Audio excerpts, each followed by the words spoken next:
বানায় দিব। কে বলছে? কে বলছে? কে বলছে?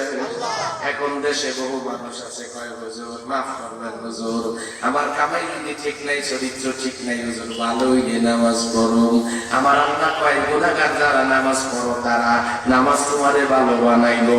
এইকে কয় ভালো হইয়া নামাজ পড়বো, এইকে আল্লাহ বেশি বুঝে। ঠিক কিনা জোরে বলেন, ঠিক কিনা জোরে বলেন। এ দুনিয়ার মুসলমান, তুমি অসুস্থ, ডাক্তার বলছে তিনবার ওষুধ খাও সুস্থ হইবা। তুমি যদি কাও ডাক্তার এখন পোলাও করবা ভালো লাগে না, তিনটা ওষুধ কেমনে খাবো? দোয়া করেন সুস্থ হইলে 6 বার ওষুধ খাবো। তুমি কিটা রোল না তার সিরা কথা খাও। আমার আল্লাহ বলে চোর ডাকাত বদমাইশ আছো যারা, নামাজ পড়ো তারা, নামাজ তোমাদের আস্তে আস্তে গুনাহ থেকে ফিরাইয়া নিয়ে আসবে, তোমাদেরকে সচ্চরিত্রবান বানাবে। আমি আল্লাহ নামাজের এই ডিউটি দিছি।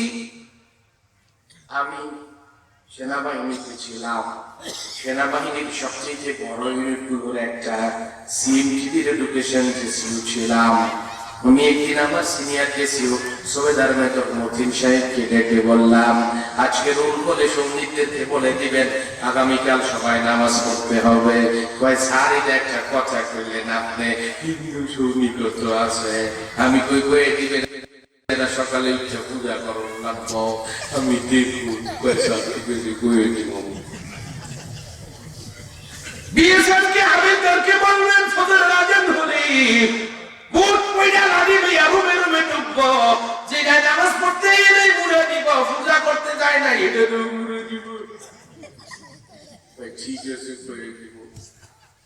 সকালবেলায় ফজরের নামাজ হয়ে গেছে, দেখি মসজিদ মুসল্লি দিয়া বইরা গেছে, সবাই গেছে গা, 3টা সৈনিক বইয়া রয়েছে। আমি কই কি তোমাকে কি হয়েছে? কয় স্যার সর্বনাশ হয়ে গেছে। কি সর্বনাশ হয়েছে? কয় স্যার বিএসএফ এর লাঠি বয়ে দৌড়ে এসে নামাজ পড়ে লেছি উজু সারা।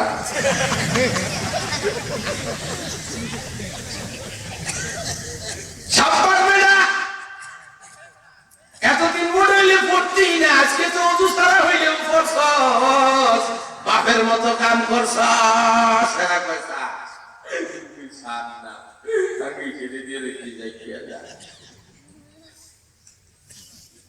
পরের দিন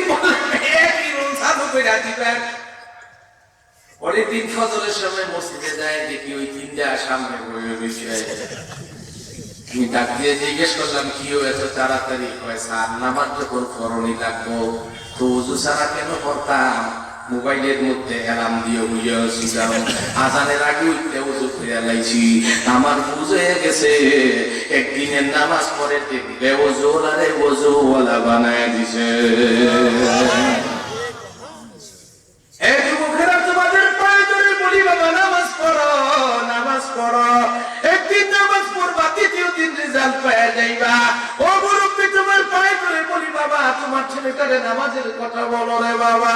তোমার ছেলেটা দেখবা মানুষ হয়ে যাবে, গাঁজা খাবে না, মদ খাবে না, হেরোইন খাবে না, ফেন্সিডিল খাবে না, তোমার ঘরের টাকা পয়সা চুরি করবে না।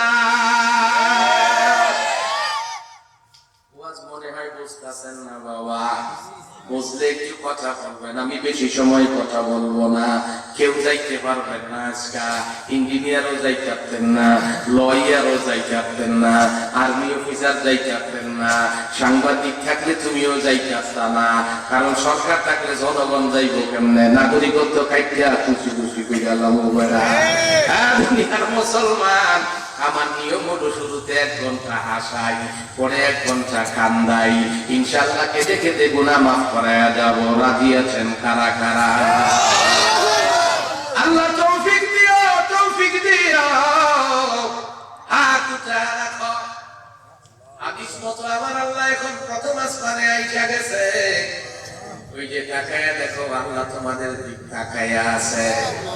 বাবারে তোমার চোখ নাই, তুমি আল্লাহরে দেখো না, কিন্তু হাতের বিশ্বাস কইরা চেহারাটা কালো কইরা ডাক দেও আল্লাহ, মোহাম্মতে ডাক দেও আল্লাহ। নিজের জীবনের গুনার প্রচুর মনে কইরা ডাক দেও আল্লাহ। আল্লাহ থেকে নামাজ পড়ব পিছনের গুনাহ মাফ করে দিয়া আমাদের তোমার বান্দা বান্দি বানায়া লইয়া চেহারা তো কালো কইরা ডাক দাও আমার আল্লাহ। এই আল্লাহ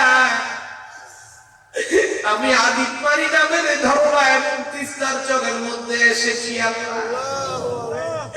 আমি পৃথিবীর বহু দেশ সফর করেছি, এই এলাকার মানুষগুলো অনেক ভালো আল্লাহ, সহজ সরল মানুষেরা। আমি যদি বক্তব্য দিয়েছি আমি ওদের ভালোবাসি আল্লাহ। আল্লাহ তুমি আমার ভাইগুলো রে পর্দারের বোনগুলো রে মাফ কইরা দাও, মাফ কইরা দাও, চোখের পানি চাইরা দরদ নিয়া ডাক দাও আল্লাহ। এরকম ডাক দিলে তো আমার আল্লাহ শুনবে না বাবা। চেহারাটা কালো করো, চোখের পানি ছাড়ো, ডাক দাও আল্লাহ। তোমার গরিব মাহফিলে আইসা আলেমের সামনে বইসা গুনাহপূর্ণ হাতগুলো উঠাইছি, আমাদের গুনাহ মাফ করে দাও। এখন যারা কাঁদতে পারো না বাবা, জীবনের কোন বড় গুনাহ তোমারে কাঁদতে দেয় না রে বাবা। হোটেলে করছো, বাচ্চারে করছো, ভুট্টা খেতে করছো, যে গুনার খবর জানলে শুরুতে তোমার মা তোমার ছেলে বলে স্বীকার করতো না, তোমার বোন তোমার ভাই দেখতো না। ওই গুনাহ লইয়া বললে কেমনে আল্লাহরে মুখ দেখাইবা? আর যদি এখন মাপ না নিতে পারো, যদি মরণ হইয়া যায়, কার দরবারে যাইবা? আমার আল্লাহ ছাড়া তো আর কোনো আল্লাহ নাই। এজন্য ভিক্ষুকের মতো কলিজা ফাটায়া ডাক দাও আল্লাহ, দরদ নিয়ে ডাক দাও, চেহারাটা কালো কইরা ডাক দাও। ও আল্লাহ কবুল করো, এদের মাফ করো, এলাকার উপরে তোমার খাস রহমত নাযিল করো। হাত নামায়া ফেলে আমার আল্লাহ কোরআন কারীমে বলছে নামাজ পড়বে যারা গুনাহ মুক্ত হয়ে যাবে তারা। কে বলছে? কে বলছে? কে বলছে? এজন্য আমি বলবো না আমি গুনাহগার, গুনাহ মুক্ত হইয়া নামাজ পড়বো, বরং নামাজ পড়া আরো গুনাহ মুক্ত আল্লাহর ওলি হওয়ার দায়িত্ব নামাজের দিব ইনশাআল্লাহ। রাজি আছেন তো? রাজি আছেন তো? এই দুইটা হাদিস শুরুতে বলছিলাম, এখন তিনটা কোরআনের আয়াত বললাম, আবার একটা হাদিস বলবো, এরপরে সময় পেলে অন্য কথা বলবো।